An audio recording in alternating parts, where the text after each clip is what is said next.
It's always fascinating to see where and when these stories are being heard. Now picture this.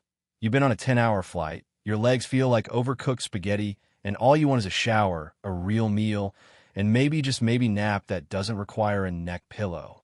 That was Terrence Blakemore stepping out of charcoal SUV in the Arizona sun, sunglasses still on, suitcase wheels rattling across the smooth pavers of his driveway.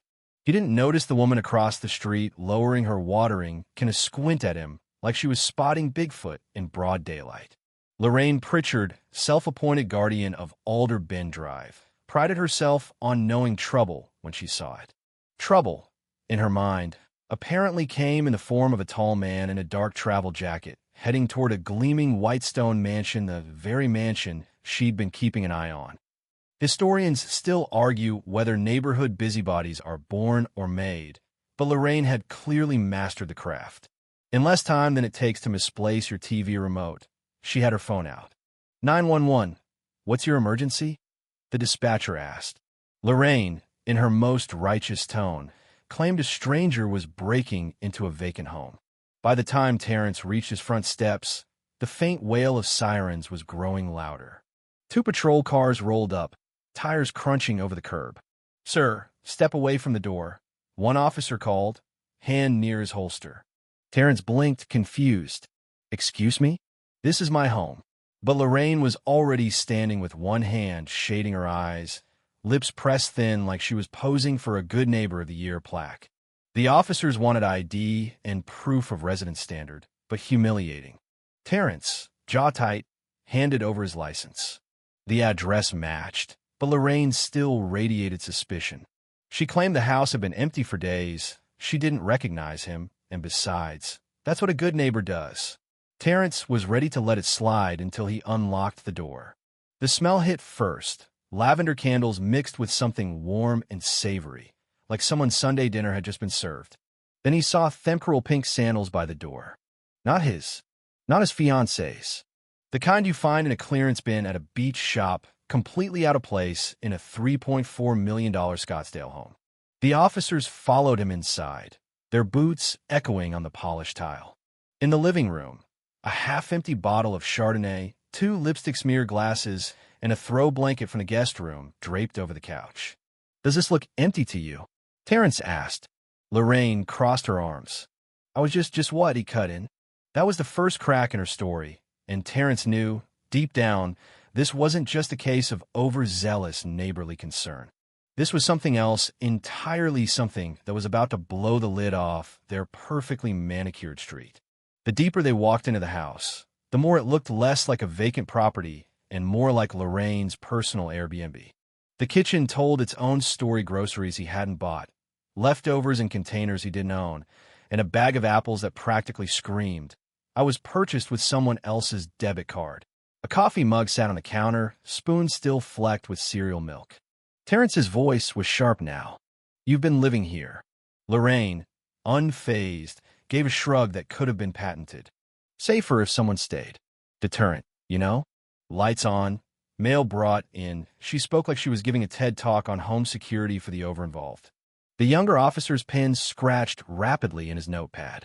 Ma'am, this is trespassing, even if you had good intentions. I had a key, she shot back, as if she'd just presented Exhibit A in her defense. That caught Terrence's attention. Ow! Back when I chaired the HOA security committee, she said breezily, we kept spares for emergencies. I guess mine was never collected. Historians still argue whether HOA security committees actually prevent crime or just invent new reasons for it. But this revelation had the officers exchanging glances. Outside, a growing number of neighbors were lingering on their lawns, phones angled for a better shot. One guy in gym shorts was pretending to stretch just so he could eavesdrop. Terrence led the way toward the guest wing and froze. Suitcases lined the wall. A laundry basket sat on the bed. On the nightstand, a framed photo of Lorraine clinking wine glasses with friends. You moved in, Terrence said, his voice low but deadly. And that's when the dam broke. From the doorway, a neighbor named Victor, cane in hand, spoke up. Lorraine, you've embarrassed the entire neighborhood. His voice carried the kind of weight that made people stop mid-sentence. Lorraine, red-faced but still defiant, told him to stay out of it. But the crowd outside was no longer just curious, they were forming sides. Denise Calhoun shouted back that Lorraine was just being cautious. Anthony Vega tried to mediate, insisting Lorraine wasn't some burglar. Victor laughed sharply. She looks out for herself. Terrence stepped onto the porch, raising his voice so everyone could hear. None of you have had to walk into your own home and find someone else living in it. Until that happens, you don't know how it feels. The officers finally cut in, telling Lorraine she needed to vacate immediately. She gathered her belongings with sandals slapping against tile, packing not just her clothes but bottles of Terrence's 2015 Cabernet Reserve and his grandmother's dinner plates until an officer firmly told her to put them back. By the time she rolled her suitcases past the gawking neighbors, Alder Bend Drive was no longer a street. It was a battlefield, and everyone knew the next salvo was coming. Terrence thought the scene on his driveway would be the end of it. Neighbors would gossip for a week, the heat would die down, and life would return to normal. But normal wasn't in Lorraine's vocabulary. 2 days later, on a Sunday morning, she was standing at the end of his driveway, arms folded like a mall cop on break. "I'm here to clear the air before you make a mistake," she said. "The only mistake," Terrence replied, "would be letting this slide."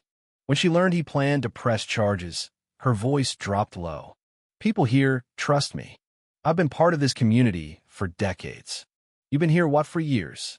And in those 4 years," Terrence shot back, "I've managed not to break into anyone's house." It wasn't just conversation, Anna Maria, it was a power play. Her warning that people would take her side only hardened his resolve. He told her she could take her opinions to his lawyer and walked away, but the air between them felt like a taut wire ready to snap.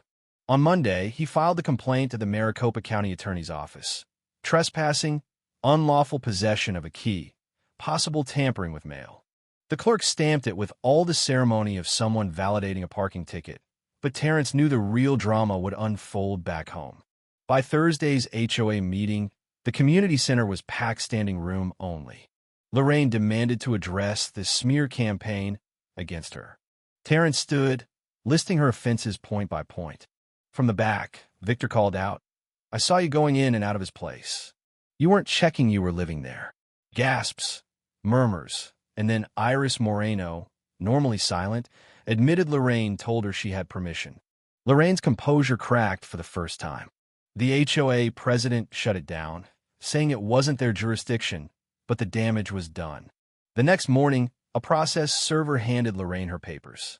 After that, her daily street patrols stopped. The once dominant voice in every neighborhood dispute had gone quiet, replaced by cautious glances and whispers behind closed doors. Neighbors who'd stayed neutral began offering Terrence nods of acknowledgement, even short words of support. He wasn't naive, some would never change their minds, but the balance had tipped. Weeks later, as the first hearing date approached, the neighborhood's tension felt different, like a storm that had passed but left debris. Victor stopped by one evening, Duke the Terrier trotting ahead. "People think it's about the law," Victor said, settling into a patio chair. "But it's about boundaries. If you don't set them, someone else will." Terrence realized he didn't need Lorraine's apology. He needed the space to live in his home without intrusion. Sitting in his sunroom, a glass of his own wine in hand, he understood something simple. Peace without respect isn't peacey, it's just quiet resentment. And sometimes the only way to keep it is to stand your ground, no matter the cost. The sun dips low over Alder Bend Drive, stretching shadows across the manicured lawns. The street looks serene against sprinklers hissing, wind teasing the palm fronds, the faint smell of someone grilling burgers drifting in the air. If you didn't know the history, you'd think it had always been this quiet. Inside, Terrence moved slowly through the house, touching the familiar things he once took for granted. The leather armchair in his office, the framed photographs in the hallway, the polished wood of the banister that catches the afternoon light just so. Each detail feels more his now than it did before, as if reclaiming them required the storm that passed through.